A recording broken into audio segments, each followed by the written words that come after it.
Hi, the Unity family. We're back again on the AfricaUnitytv platform. My name is KingIdris and I'm here to give you guys the new insight on what is going on the home ground in Africa and international community. My people, I'm back again with Mr. Steven. We are here to give you guys more insight about a lot of prolific topics about what have been happening in this past few weeks, things that have been coming up in the world, the new Worldcup, Qatar 2022 World Cup, the new Winter World Cup in Qatar. We'll be talking about the Asuu strike in Nigeria and the conditions that the teachers are going through in Nigeria. I'll be talking about Cameroon and Nigeria being deported in Equatorial Guinea, and over 524 Nigerians being deported by the United Arab Emirates back to Africa. You know, my people, on this platform is all about unity, is about togetherness, oneness, unification for the growth of the African children and the international community. So, Mr. Steven, what do you think about the topic we'll be having today? Today we have a list of interesting topics we'll be discussing. You know, the World Cup is around the corner. We'll be giving you insight and updates, new developments about the World Cup, and many other sundry topics we'll be discussing. We'll give you the insight, the latest concerning them. So, what do you think about the 2022 Qatar World Cup in Qatar that will be starting by the ending of November?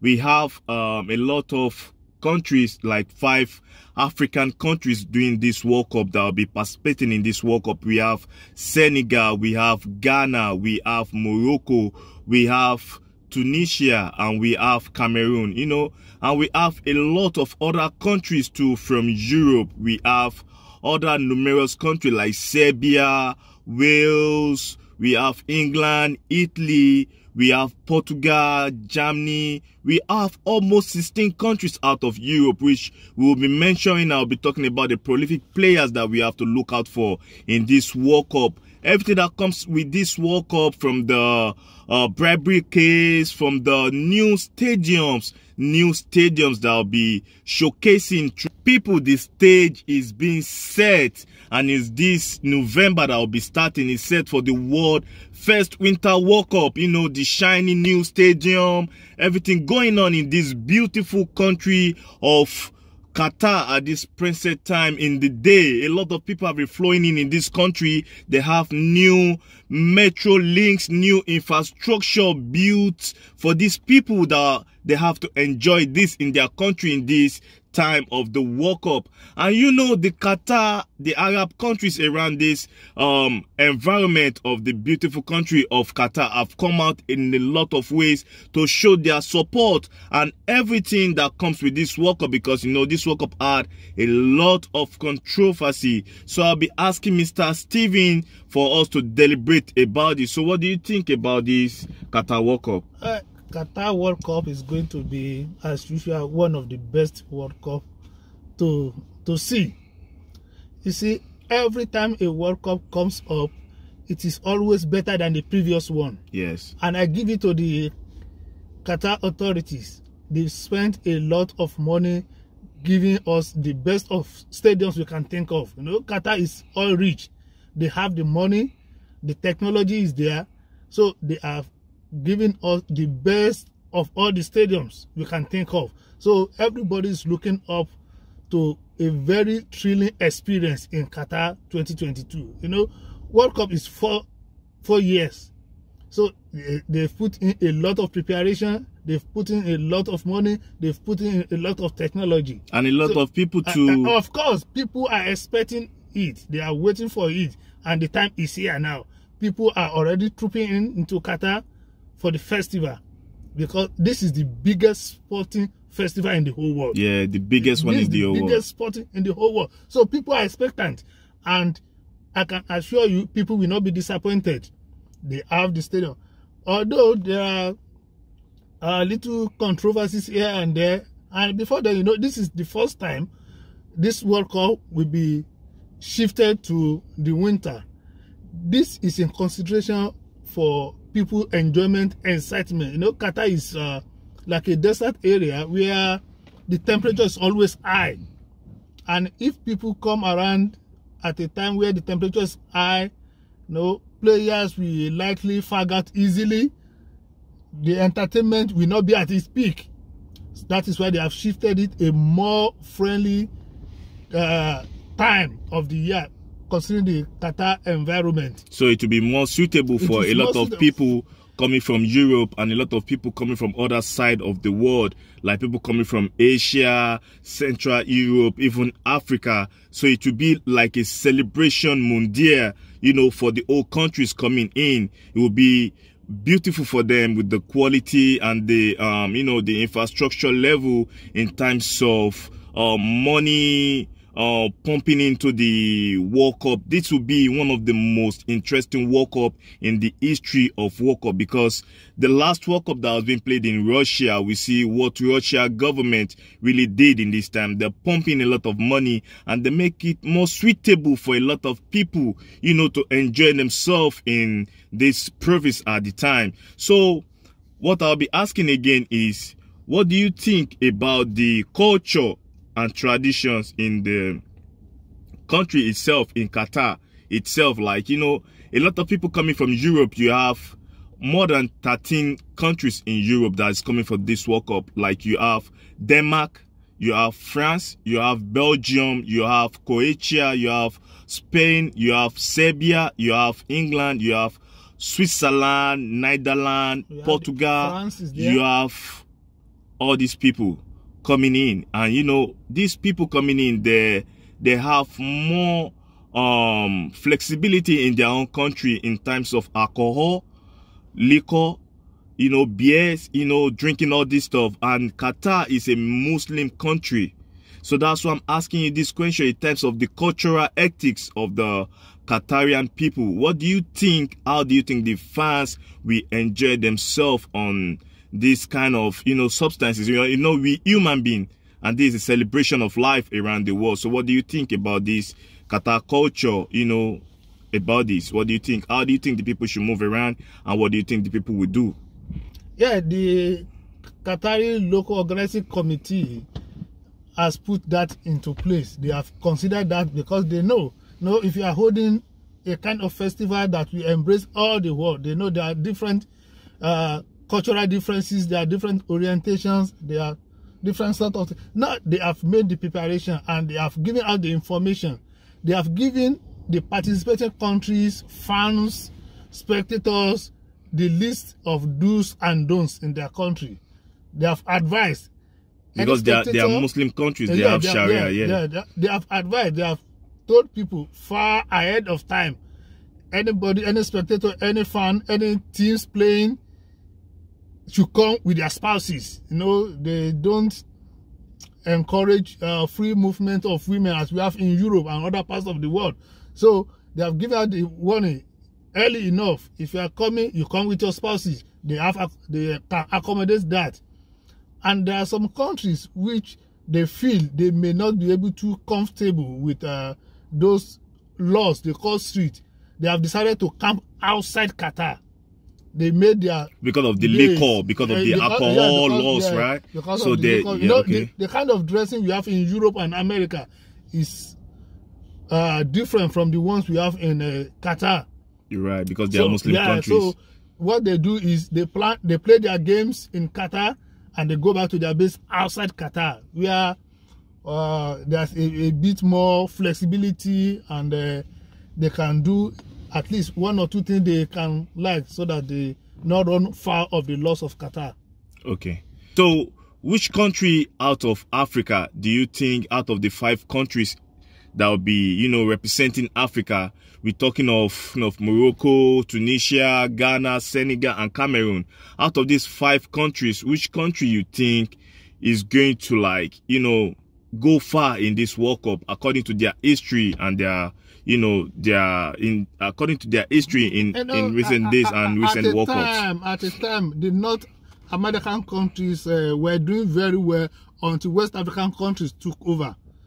And in this, what do you mean West African countries took over? How do we took over? Now before we've never won no World Cup. No African country has done that. So how do we think come over? How do we take over? at the time, the West African countries are doing very well. Take example, Cameroon, Italian 90. Cameroon played Argentina in the opening game of their matches. They played against Argentina, and they beat Argentina 1-0. In that team, Maradona was in that team. They were able to subdue Argentina, and they played on to the second round. And it was by the whiskers they lost to England when England got 2 penalties.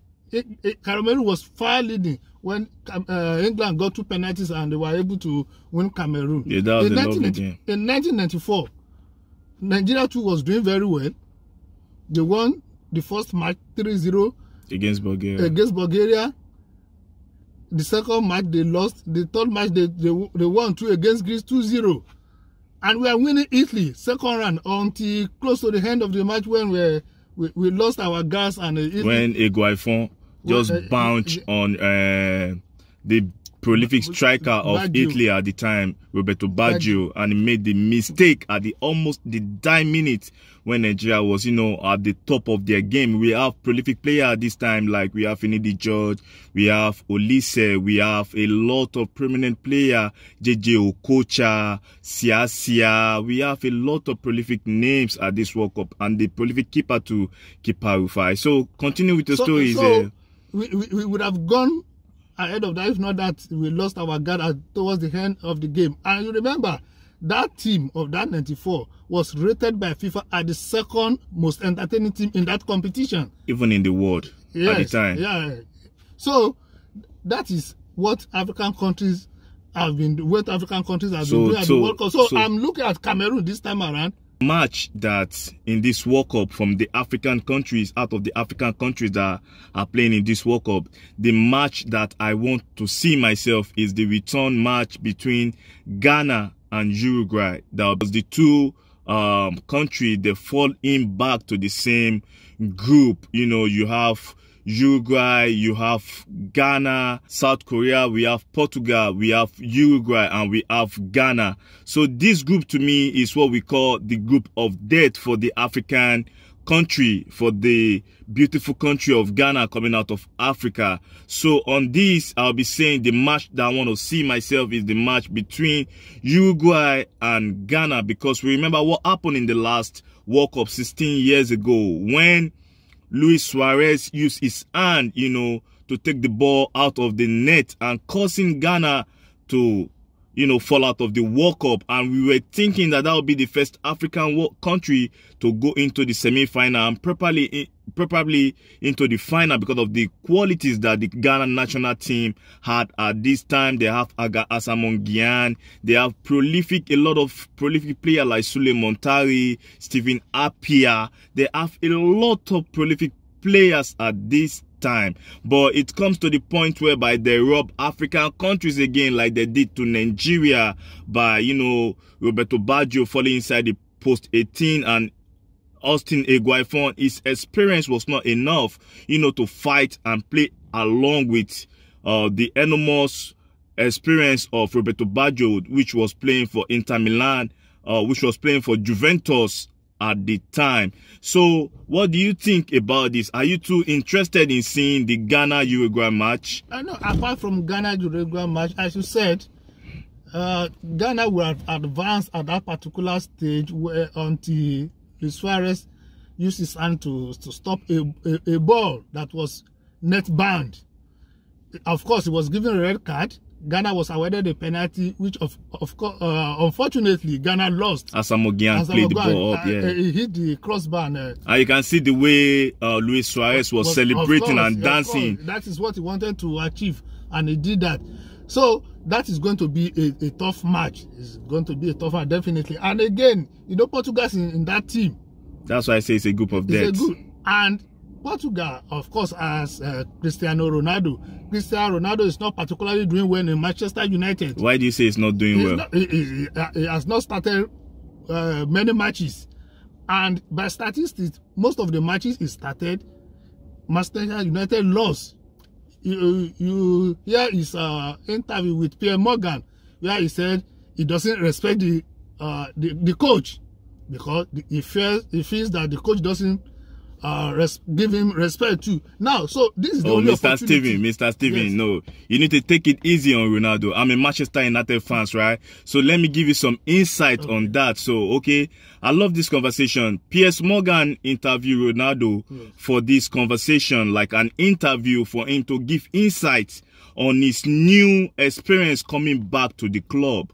So what he was being asked in the interview was the new innovation in the club side in Manchester United as a whole, and Ronaldo came out to spill the tea. You know, he just said it out in his own way. He's a Portuguese. Yes. He doesn't understand English properly. You can see in the interviews, people can check it out. You can see the sluggishness in his English.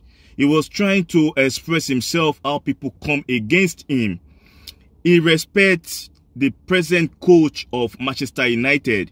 He said he never respected the old coach of Manchester United. And he said everything in the club side, to the cook, to the painting, to all the infrastructures, their technologies in the club side is still the same ever since he left in 2009. So even when he came back, it's still the same. So that is what he was talking about in the Piers Morgan interview. And a lot of people come for him on that he was talking about the business of the club to the fast population in the world, and, you know, like not respecting the culture and the tradition of Manchester United himself. Like he feels like he's bigger than the team. So no, you know, Cristiano Ronaldo is the most followed sporting star in the world today. Yeah, in the world. So he has a cloud around him. Whatever Cristiano Ronaldo says must carry weight. With more than 100 and something million followers in the world, yeah. Now, Cristiano Ronaldo has played the starting of his career when he was in Manchester United, when he was growing. And you know, it's even, I'm sorry, you know, it's even the highest goal scorer in Manchester United now. Yes, yes. The From number, last summer, according to last summer. The number of goals Cristiano Ronaldo is putting in now is below the standard of that name. But you know, age yes, is not in his time. Yes, age must come in. We must give it to him that at 37 he's still doing what he's doing. Yes. Yes, we must give it to him. But what I'm trying to get at is this World Cup is going to be Cristiano Ronaldo's last World Cup. Yes, in terms of his age. Yes, and he must use it as like a farewell trophy if you can get it. You remember in that team too, Pepe's is in that team. Yeah. Of course, that is going to be Pepe's last World Cup. So this team is going to run riot. And they're going to put in a lot of effort and a lot of in that group. Competition, to make it true. For Ghana to qualify in that group, Ghana must really try. Okay, so it will be very hard for the African club side. It will be very hard for the African countries, right, in the World Cup. Okay, so let me ask you something about Cristiano Ronaldo before we step on to the other African countries at this World Cup. What do you think about what he said in the interview with Piers Morgan? Do you think he has already ruined his reputation in Manchester United? All his work that he has put in throughout these years, do you think he has already ruined that reputation with just that interview? What do you think? No, I don't think so. I don't think so. You know, when David Beckham left for LA Galaxy, yes, in the US, he did not leave because, or they did not sign him because they wanted him to score goals. No, they signed him because of his market capacity. Yeah, the crowd is going to bring to the club, and you know, and I think I read that the number of the jerseys, the sale they made from the jersey alone was equivalent to what they used to sign him. Yeah, because the sales will be up. Yeah. It's all about the merchandise. So Cristiano Ronaldo is a big shot. Apart from scoring goals, Cristiano Ronaldo is a name that brings in money. So do you think that is why it is difficult for them to release him to go? Cristiano Ronaldo is about £500,000 each week. Yes. And they find it difficult, reluctant to allow him to go because he brings in the crowd, he brings in the money. So do you think he has already tarnish his reputation in Man U? No, I don't think so. I don't think so. So because he plays regularly European League. Okay. Yeah, it is in the league that is not playing regularly. He still plays regularly in Europa. So do you think the way he's putting this, do you think he's saying like it's bigger than Man U or what? Or what do you think? No. I don't think there's any player that is bigger than the team. I don't think so. But we know Cristiano Ronaldo is used to playing games. He's used to winning. He's finding it uncomfortable sitting at the bench. It's natural. This is somebody that has been playing regularly since he was around 17 years. For about 20 years, he has been playing games. He has been the topic of every team he has played for. So he's finding it difficult to be at the bench. But I think Ronaldo still has what it takes to get back to his feet fully. Okay, so what do you think about the interview when he talked about Rooney and other players that play for Manchester United coming against him about what he did, like Gary Neville, Wayne Rooney, insulting him, and he even talked about him and Wayne Rooney having a good relationship. Like he comes to his house to pick up his kids, they play soccer together. Even Rooney himself, invited Cristiano Ronaldo to his house to play some soccer match together. So what do you think about this coming from the same player that they play together in Manchester United? All these players were Ronaldo's teammates at one point in time. You think they are not friends? No, I'm not saying they are not friends. What I'm saying is that all of them have vested interest in Manchester United. It is Manchester United that brought these guys up. So they are eternally loyal to Manchester United. And they are Englishmen too. And they are Englishmen. They are permanently loyal to Manchester United as a team. It's like a cult. Right? It's like you can't just come and rubbish a team that has been there. It's the most successful. I think it's the most successful in the world, yeah. After Real Madrid. After Real Madrid. So they will not allow maybe Ronaldo's personal feeling to rubbish the team. I like that. Yeah, they will not allow that. All of them play for the same team. All of them gave their best. So they must come to defend a kind of heritage they have built in that club side. Yeah. So what we'll be going to, we'll be talking about the other African countries. We know Ghana, it will be very hard for Ghana coming from Mr. Steven. You see, I really grind him to the best out of it, and he said it will be very tough for Ghana. So my people, because I know I have a lot of subscribers from Ghana, we have to be on the lookout. So what about the other African teams that will be playing in this competition? Like we talk of Senegal, that they have a lot of young talent. Senegal had a lot of young talent. We can see the striker that is now playing for Bayern Munich. Is the best African player at the moment. Is the best player out of the African continent. Big player out of the African continent. So what do you think about the Senegal national team? Well, because they have young players. They have young players that are thirsty, that they are looking for an opportunity. And they're all playing in big clubs in Europe. They are playing big clubs. Yeah. And I think that's be an edge for them. There's an opportunity for them to at least to give in their best and see what they can achieve at the World Cup. I know World Cup is the best platform for every player to play. To showcase themselves. Player that comes to the World Cup wants to give his best. Yeah. So I cannot particularly rule out a country that a country cannot do it. And a country can do it. And a country with the capacity of the youngest player in history in Africa. They have the history of the youngest player out of Africa. And they're one of the ones that play in one of the most prolific competitions in Europe. Like we talk of UEFA Champions League, Premiership, just name it. Like you have enormous Senegalese player everywhere in Europe.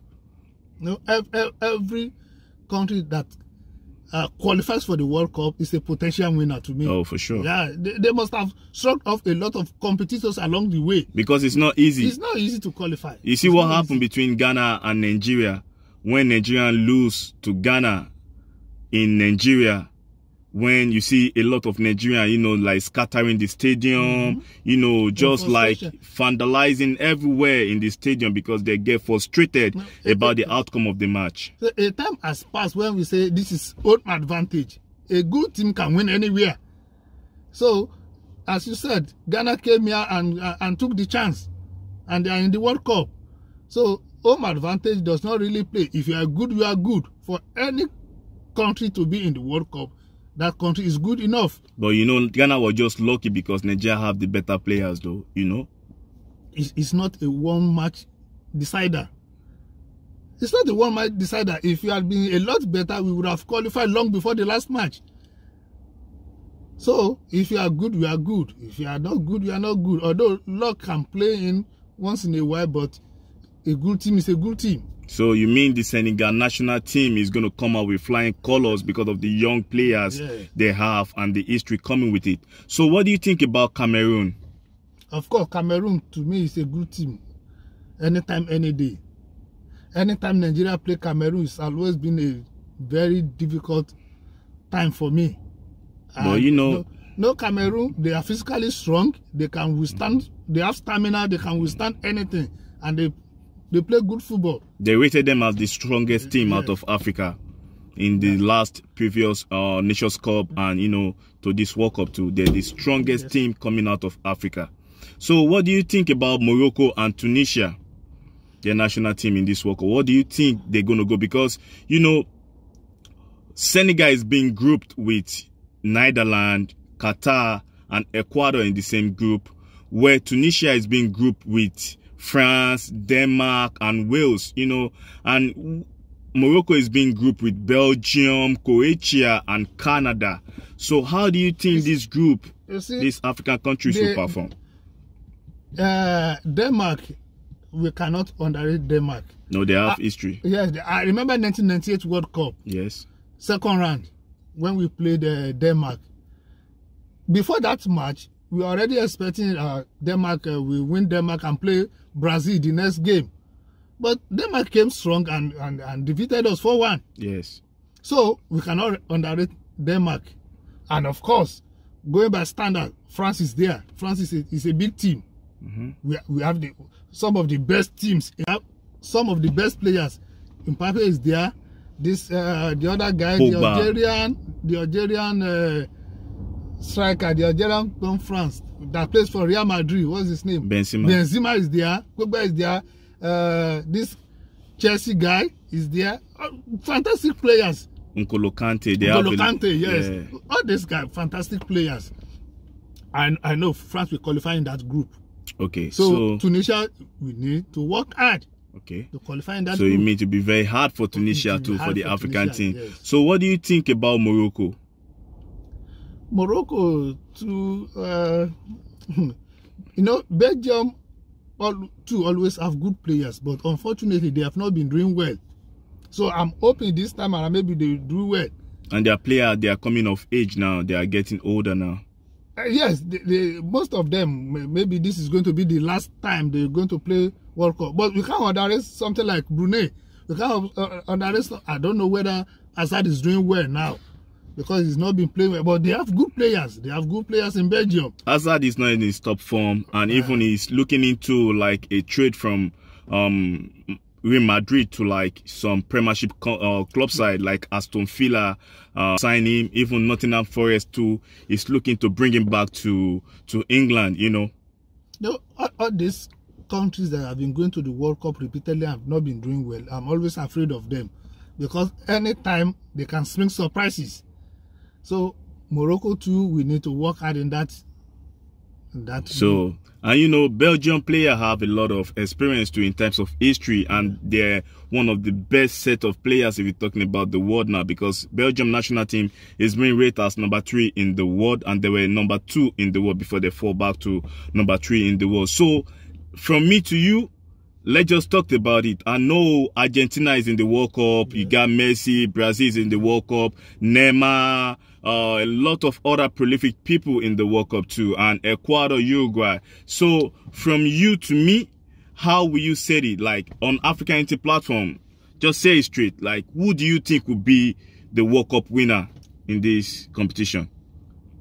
Pick a country. I'm looking at France.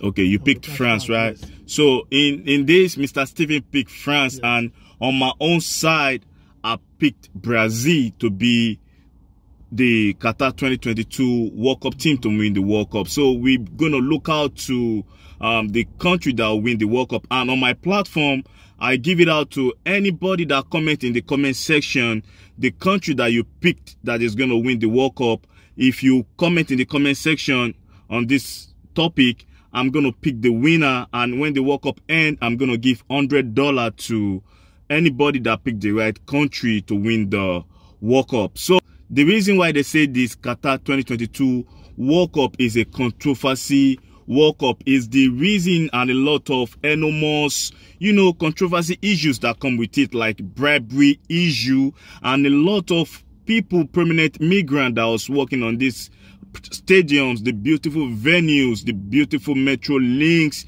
building infrastructure in Qatar, modern day Qatar, that a lot of people that go to the World Cup is going to see now. A lot of migrants die, and they complain about a lot of enormous working hazard, a lot of issues that is coming through why these people are trying to carry out their jobs. And the companies that took these people, mostly that comes out from the third world countries in the world. We're talking of East Asia and deep down in West Africa. And anything that comes that affect Africa and human race affect me. That's what I'm talking about. It's all about unity on my platform. I'm not here to put down the UAE government or the Qatar government. I'm not in here to put down the Qatar government. I'm just talking and giving insight about the Qatar 2022 World Cup. So we'll be talking about the controversy issue, the bribery and the hard work environment, the hazard that comes through with this work to the people, the migrant workers in this Qatar 2022 World Cup. So what do you think? What struck me first was when former FIFA president Sepp Blatter said Qatar 2022 was a mistake. When I saw that news, I was particularly intrigued. He said it was a mistake because he himself voted against Qatar. He did not expect Qatar to win. So something must have gone behind him for the award of that hosting right to Qatar. Okay, so I like what you say, Mr. Steven. So let me come in with this. A lot of corruption cases have been coming up with the case in Qatar, and we can talk about the bribery issue. In May 2015, the Swiss authorities raided and shut down the Zurich hotel and arrested 7 high-ranking FIFA officials, followed by a lot of investigation by the FBI that go into this issue to expose a decade-long criminal conspiracy at the top of the game of football. And this issue see a lot of FIFA officials had, they get arrested, and a lot of people took out of football completely. We can talk of Sepp Blatter, we can talk of Michel Platini, talk of a lot of other people on the home ground in Africa, the former CAF chairman from Cameroon, Issa Hayatou, and a lot of other people too in Nigeria and other places too in Africa. This is a bad reputation for the FIFA organization, the body of football. So this comes with it. Sepp Blatter know what is going on because they were being involved in these corruption cases for this present World Cup. Mostly they talk about the Russia World Cup, the World Cup they have previously in Russia, and this one in Qatar that is being sponsored by a lot of corrupted, funds, and a lot of corrupted officials too from the FIFA board have been arrested. So Sepp Blatter know what is going on. He's just talking about this now. What is going on. Whatever Sepp Blatter says is an authority, it's an informed sources. You cannot know. You cannot know FIFA more than Sepp Blatter. So he said that. And again, another thing you mentioned is the inhuman condition in which Qatar authorities subjected those workers that worked in the stadium. This news, according to the CNN news, a lot of people died. A lot of migrants died. From third world countries in the world, they died a lot, and it was a very harsh time for them in the world. And I even like they were not well paid. They were not well paid. They are not well catered for. They just used them to achieve whatever they wanted to achieve. And it's like what we call use and dumb. Use and dumb. That is another area that people are frowning at. And again, there are some players who are also complaining about the time. Like Bruno Fernandes of Manchester United and Portugal said the time is not family oriented, family friendly, in the sense that students will be in school. Unlike summertime when almost every schools around the world will be on holidays. Now students will be in school, so it's not family friendly. It's not family friendly, and it's not the only player complaining. Toni Kroos complained too. So those are part of the controversies. But the current FIFA president, Fatino, said, well, it has come to stay. It has come to stay. What players need to do is go there, play their game. Fans, go there, enjoy yourself. So I understand where you're coming from, like the controversial issue and the the bribery issue and everything coming up, to the migrant workers. I know it's what it is, but only God will help us. So we'll be moving to the other. So now we'll be talking about migration issue in Africa. How Nigerian citizens and a lot of Cameroonian citizens have been evacuated, and shipped back to their countries, in their prolific countries in Nigeria and Cameroon from Equatorial Guinea. This comes with a lot of issues regarding to their working permit in this country. Mostly is in Africa, but they have their own jurisdiction law, and they have their own principle, and they have their own law of the land too. So this is what is coming up. And again, we'll be talking about how 543 Nigerian citizens have been sent back, and most of them have even been stranded in Nigerian airport before the Nigerian government cleared them and bring a lot of people back to Nigeria. The UAE government to expel a lot of Nigerians due to their working permit and everything that is coming up. And again, we'll be going in straight on the Asuu strike that just come up in Nigeria. So what do you think, Mr. Steven, on these issues that I mentioned? Firstly, we'll be talking about the Nigerian citizen and Cameroonian citizen be expelled from other African countries like Equatorial Guinea. So what do you think? Migration issues has been a lot of problems to not only to Africa but to the world, especially Europe. Many people devise various means to leave their country to go to other countries where they believe has greener pasture for them. And I don't want to blame people for migrating for economic reasons. It is the manner in which people travel that is my concern. Over and over again, we've seen series of news, series of videos of people dying in the sea in order to cross to Europe, because the situation back home is terrible. The first instinct of any living thing is to survive. People want to survive, so they must move to a better place, or a place they think is better. But when it gets to a point where African countries are deporting African countries, that has come to me as a big surprise. I wonder how or why a Nigerian citizen or Cameroonian citizen will leave their countries and go to Equatorial Guinea and be deported. Because to me, I don't see anything especially fantastic in Equatorial Guinea, whereby people will go there and get deported. That means they must have been doing something illegal there. Every country in the world wants entrepreneurs in their country. They want people who can boost their economy. It is only those they consider parasitic to the economy that they get at. They give the boot.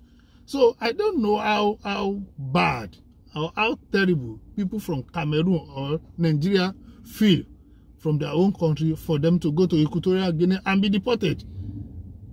So What I think about this situation is the economic issue in Africa. Of course. Like, it's a lot of poverty level in Africa. Even the middle class people, they are not making it up to that level, to that pedestal, you know, to that level to be there. So there's a lot of issues coming up. So everybody is looking for a way out. In Nigeria now, there's a times that a lot of people use, they call it Japa. Japa means run away. Everybody want to travel out of Nigeria. I'm just using Nigeria to do an example. It persists to all other African countries like Ghana, Cameroon, Guinea-Bissau, Guinea-Conakry, Equatorial Guinea is all the same. We all African people before we became whatsoever we became on the surface of the earth today. But this issue, the reason why a lot of people is traveling everywhere in the world, Equatorial Guinea too, they had a lot of, you know, they had their own way and they have their own laws too in their country. These people should come in the rightful way to the countries. If they can do that, they can work too, because the Economic Commission of Africa, the ECOWAS, you know, forum really had their own, you know, assessment to in pushing a lot of the economic issues in Nigeria to be resolved in this economic commissions like ECOWAS, you know. But what is coming up in Africa is just poverty, and the economic level in the whole of African countries is not easy. So everybody is looking out for their own country, safeguarding their own country, and pushing out everybody that not coming to their country in the rightful way. So this I see. So the African citizens should go to this country the rightful way, to have the permit to work, like in Qatar, like in UAE, like even in Equatorial Guinea, because it's a country that had its own jurisdiction. You understand? So what do you think about this? Yeah, you are right. You are right. Every country has their law. You must follow the laws of your host country. If you don't follow the laws, you are booted out. But why I'm particularly saddened is that I have not, in recent times, seen people from other countries flooding into Nigeria to do this kind of thing. It is only Nigeria moving out of Nigeria to go to other countries. When Nigerians move out of Nigeria, move to Europe, to me that is understandable. Or to like Canada, or to Canada, North America. Or to America, that is understandable. But I don't see how we have gone so bad that we have to go from Nigeria to Equatorial Guinea and live illegal way. Okay, so that is I don't think economy of Equatorial Guinea is that particularly decent than Cameroon and Nigeria. With all due respect to them, I don't think it's particularly fantastic for us to leave Africa, to leave Nigeria, leave Cameroon, to go to that country. Okay, so you see now, like, we have issues with Nigerian currency. Ghana Nigerian currency has been rated as the lowest currency in Africa in 2022. And we know the French colonized country like Cameroon, like Guinea, like Burkina Faso, Mali, Senegal, the server they spend in this French colonized country is not that bust up, like not too heavy in terms of the economic issue to. And a lot of people talked about Nigeria being the giant of Africa in the past earliest days and the past glory of Nigeria having excess crude oil in Africa. That is the reason why a lot of Nigeria never traveled out of Nigeria. They always stay in Nigeria, you know, when the economy was good. But now the economy of Nigeria is very, very bad. The economy is, you know, my brother, is really going deep down because of the economy is really going deep down, because at this time we don't have any choice than us to go to other places, you know, to feed our family and to look for other ways in helping our family in the world. So the economy of Nigeria is bleeding now.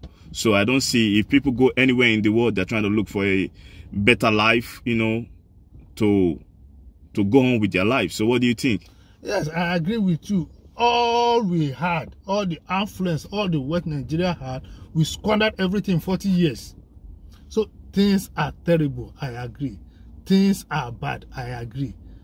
The other time, the Central Bank of Nigeria said less than 1% of Nigerian populace has 500,000 in their bank account.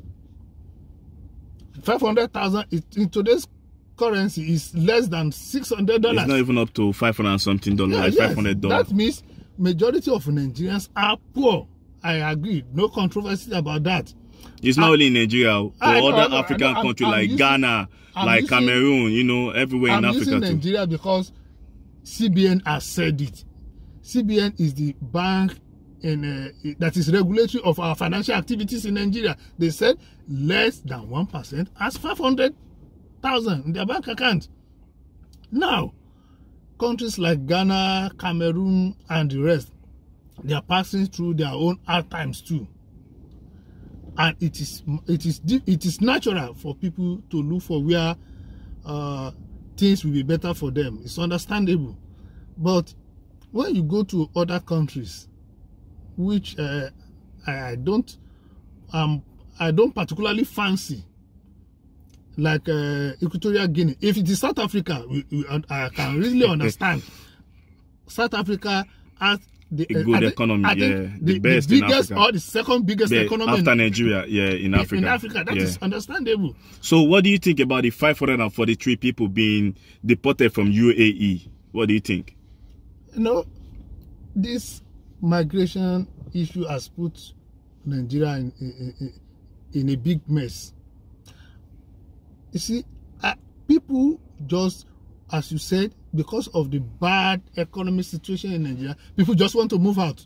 Let's move out first. Let's try other countries. And, you know, until recently, you go to UAE, you get your visa at the port. Port of entry. Your port of entry, you get your visa. So it was easy for people from Nigeria to move to that country. Until, you know, as characteristics of people, especially Nigeria, when they get to a place, they want to impose their way of life into their host country, which is, you know, UAE is an Arab country. They have conduct. They have ways they do their things. Their tradition, their religion. The other time we saw on video how two gangs were fighting each other with knives and all those things in public. UAE, in public. Yeah. And they said when you go to Rome, you have like a Roman. Yeah. Those people cannot tolerate this. So I believe that I know people who are in UAE and they are still there now. They are making good. They are making good names for themselves. They are making good money. They do not run foul of the laws. So when you go to another man's country, you have to behave according to their laws. Those people that are deported, I know very well, they must have run foul of the law. That is why they deported them. As I said, no country will have you as an entrepreneur in their country and will deport you. They won't deport you. It is when you become a nuisance. That is when they deport you.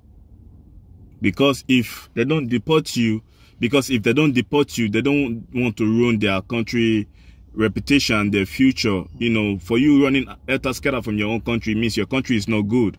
So, you know, for a lot of Nigerians going to other countries, you know, if you go to Rome, act like a Roman. So, my brother, again, what do you think about this immigration issue in Italy, whereby a lot of cheap and African Union have already talked about this, all the commissions, the international body have already talked about this. Like a lot of migrant has been stopped in the border of Corsica in Italy, where they stopped a lot of migrants coming, you know, on the ship coming by road from Africa. You know, they stopped a lot of people, enormous migrants, and you know, they don't want them to come into their country because Italy now is stating it far high, like the war in Russia and Ukraine between them is really affecting Italy, because Italy gets a lot of their gas supply, a lot of their supplies from Russia and some part of it too from Ukraine. But now with the wars going on, it's very hard for them to, you know, to do this, and it's really affecting their economy too in Europe. You know, they have that issue too. We even see it last time they talked about this in the French Parliament. So what do you think is going on, and how do you think the African Union, like the European Union, you know, the world bodies, you know, can fight this and help the migrant in Italy? So what do you think? The movement and what the Italian government did in stopping the people by coming to their country, is it a good idea? Every country has their rules, and it is a global standard. If you move your country to another country, you must have proper documentation. You must have your visa. You must have your passport, so that they document you. They know you are coming to their country. But they come by road. They come by... So when you come by sea, standard documentation, it is natural for your intended host country to stop you.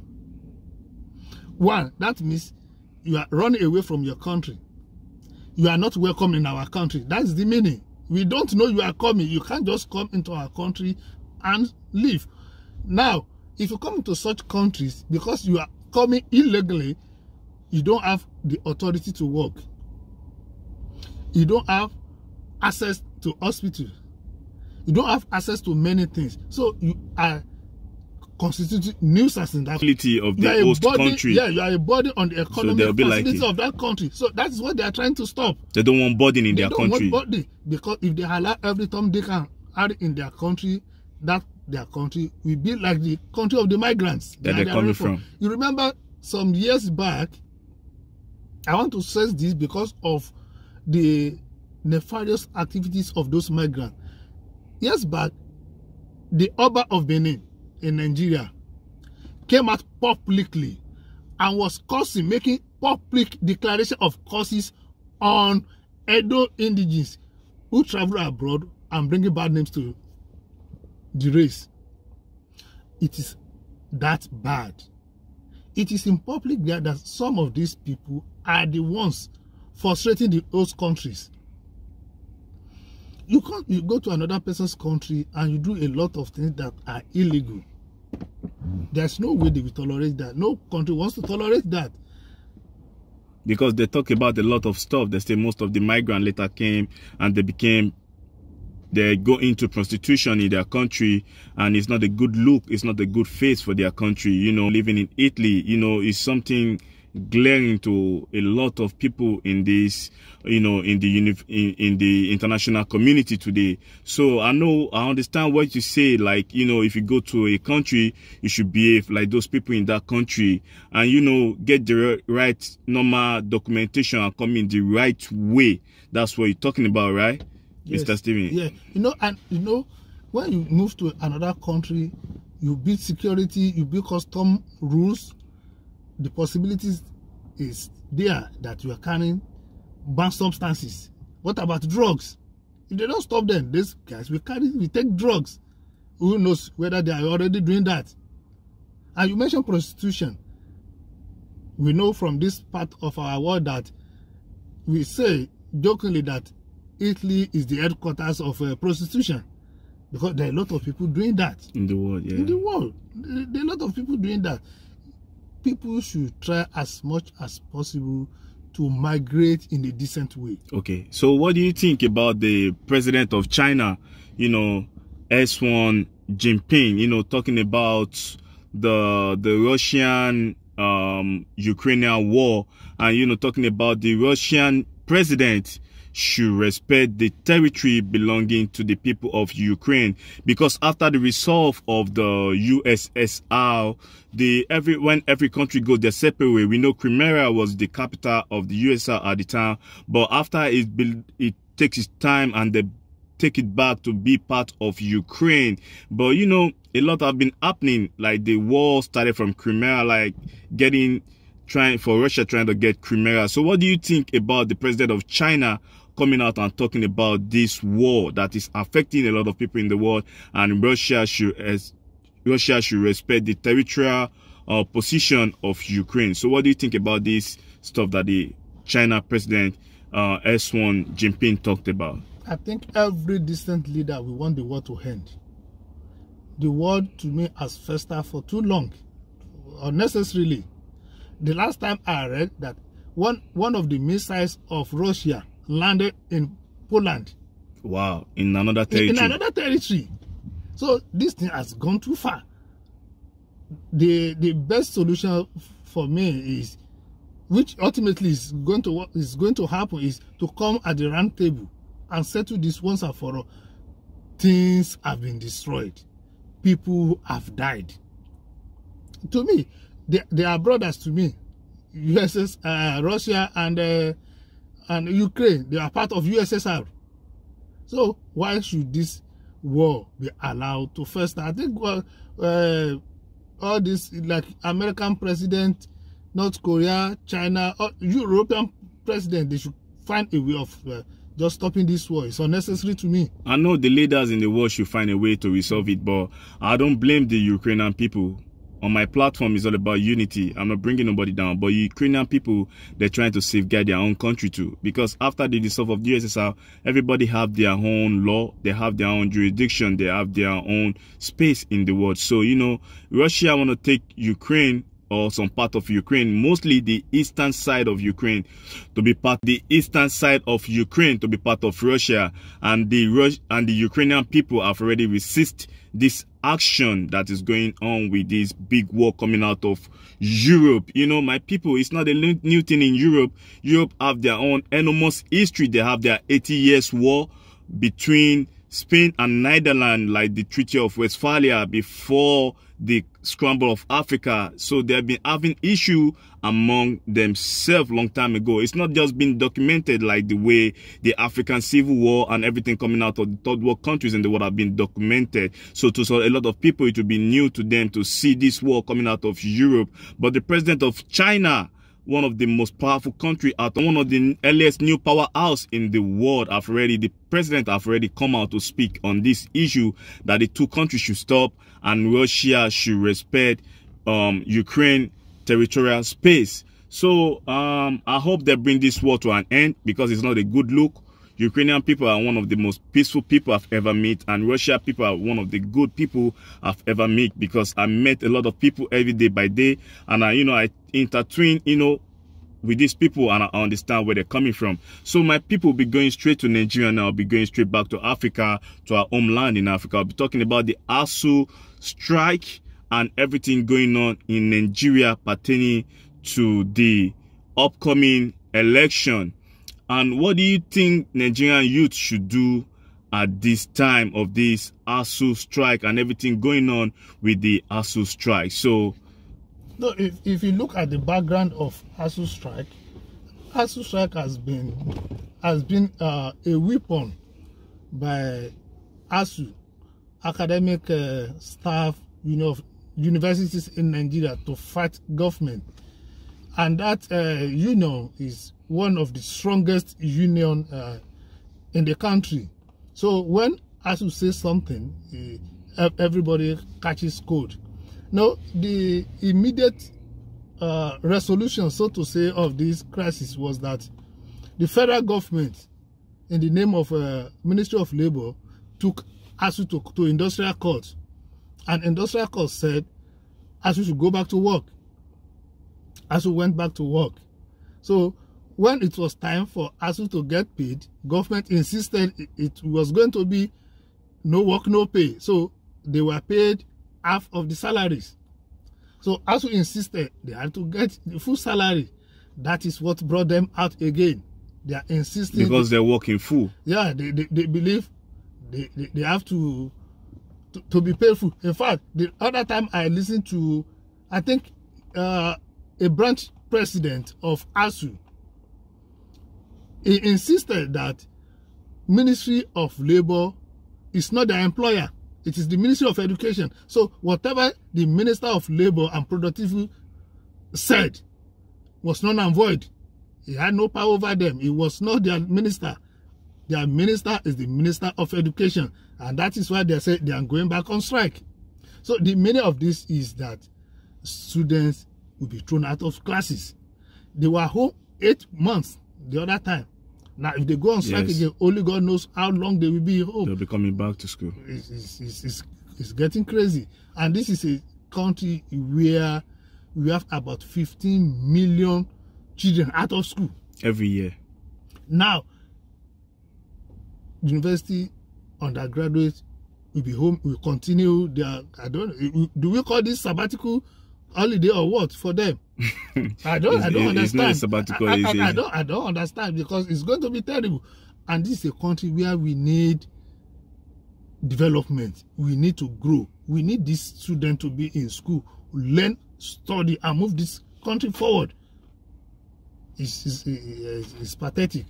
So the youth of Nigeria should speak out or like protest. So what do you think they should do? The other time Asuu was on strike, there were pockets of protest Lagos-Ibadan Express Road, I think, was blocked for about 2-3 days.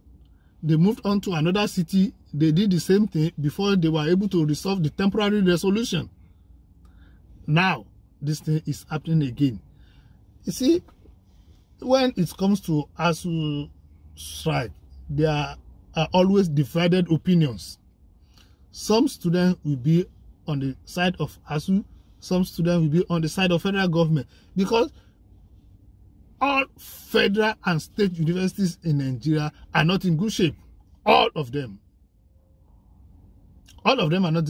I left university in the 90s. By that 90, the schools were not in shape, and they were a lot better than what they have today. Students receiving classes, sitting on the floor. It's very bad. University. Students will be in school. There are no running water supply, no electricity. How would they study? But there are some of them, they just want to get done with school and leave, because they believe that this thing cannot be resolved during their time. Just let us patch up and just go. They're tired of the situation. They are tired of the system. They're tired of the system. Everybody is tired of everything. So they just want to leave school, get their papers, whether they study anything or not, and face their life. So the students themselves are divided. Parents are divided. It is only government that can settle the problem. So Nigerian youth have been confused with the situation and everything going on in the country pertaining to education and the Asuu strike. On my own side, I think the teacher should be the one that should take good care of most, because they're the one putting in enormous work. When I was serving the government of Nigeria in 2013 in Akwa Ibom, I was one of the corporate that work as a teacher in St. Mary Nursery and Primary School in Ikono local government in Akwa Ibom. You know, I know what you're talking about. I have understanding about what you're talking about, and I hope the African youth as a whole, because I know this issue in Nigeria is not only in Nigeria, it's in some other African countries too, are all the best of the best come out of this, and the Nigerian government should find a way, you know, to find resolution to this issue and put everything back to normal for the citizens of Nigeria. So my people on Africa Unity platform today, it has been a good interview with my brother Mr. Steven. You know, we're deliberating about this issue, talking about everything coming out in the world and giving you guys insight about what is going on in the international communities and countries around the world. So my people will be coming to an end of the segment today. And what do you think you have to tell our people, Mr. Steven? Concerning Asuu strike, the government and Asuu should meet and settle this for the benefit of our children. As regards migration, I think whoever that is planning to leave their country to another country should look forward to do their normal documentation and travel at peace.